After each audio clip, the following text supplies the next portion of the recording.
da sind je a wieder. Und hat dat klappt, klar, ne? Je kennt dat jo all.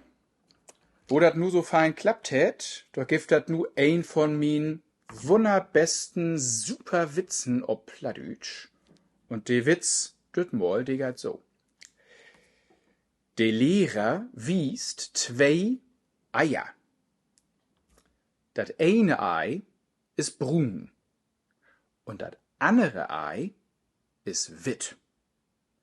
Die Lehrer frocht die Kinder, na, wat seht je? Paul meldet sich und sagt, dat brune Ei wär in Urlaub.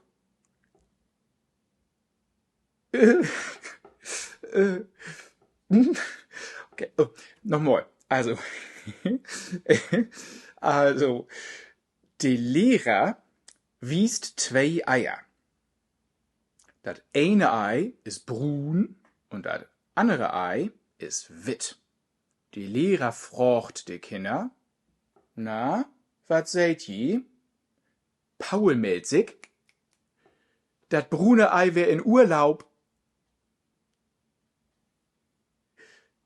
Habt ihr verstorben, ne? Anders verklort jo Lehrer dat noch more oder jo Lehrerin. Super. Düssen wird's Kündchen nur all wieder zu Hus vertellen. Jo Öllern freit sich do bestimmt all ob. Und wie? Seht uns denn biet nächste Mo wetter. Tschüss. Tschüss, Kinder.